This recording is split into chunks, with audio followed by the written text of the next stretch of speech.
we must make sure that there is no veil between the mirror of your heart and al-haqiqat al-matluba, and the desired reality, the desired haqiqah. And this one is the most difficult. The ones before that are sort of ones that you can easily say, well, I'm not going to do that, but this one's more difficult. And this means that even when your heart is sound, even when your heart is virtuous, even when you're looking at the right thing, there are other veils that can intervene. And you must make sure that you get rid of those veils. Okay, what do we mean by that? And this means that a person may be veiled by prejudice. A person may be veiled by fanaticism. A person may be veiled by their prior commitment to other things. And we believe in the validity of all the madhabs, right? I happen to be a Maliki, you don't have to be. If you're a Shafi'i, or a Hanafi, or a Hanbali, marhaban. I wish I could be them all, to tell you the truth. When I go to Malaysia, I want to be a Shafi'i. And when I go to Tarim, I want to be a Shafi'i. And when I go to Turkey and Pakistan, I pray like a Hanafi. And I wish I knew all the things I need to be a Hanafi. Because, that's the way they are. I'm not going to. I want to be like them. And I respect their school. Okay, but some people are not that way. I know Malikis, some of whom were teachers, or teachers of teachers, or students of teachers, who basically, that's the only school going. And I know Shafi'is who have a similar opinion.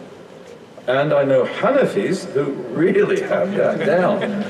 It's like, there's nothing else on the face of the earth, sorry, but that is the truth. You're welcomed here in Turkey, or in Pakistan, but in reality, you did miss the boat, but you can be here with us, we love you. Okay, so, but you have to be really careful about that, because this commitment to your school, this commitment to your doctrine, this commitment to your interpretation, it may be correct, but it becomes one of the biggest veils of all. And this is one of the most difficult. And therefore, the removing of all the prejudice, of all the prior commitments, of everything that makes us look down on other valid opinions and other possibilities, this has got to go. And our religion was created in such a way that it gave us all we need to avoid this. Madhab, for example. Whose madhab is it to pray 5 times a day? Whose madhab is it to fast in the month of Ramadan? Nobody's madhab. Nobody's. You don't call that madhab, because that is qat'i. That is definitive in the Quran and the Sunnah. So it's not Hanafi madhab, it's not Maliki madhab, it's not Shafi'i madhab, it's not Hanbali. Madhab can only be in dhanniyat, and by the wisdom of God. Most of fiqh is dhanni. Most of it is dhanniyat. Every faqih knows that. Every usuli knows that. And therefore Imam al-Shafi'i has a brilliant methodology for dhanniyat. And Imam Malik has a different brilliant methodology for dhanniyat. And Abu Hanifa has a different brilliant analogy for dhanniyat. And Imam Ahmad ibn Hanbal has a different methodology. All of them are different. None of them are the same. And all of them are ijtihads about how do we work with the dhanniyat.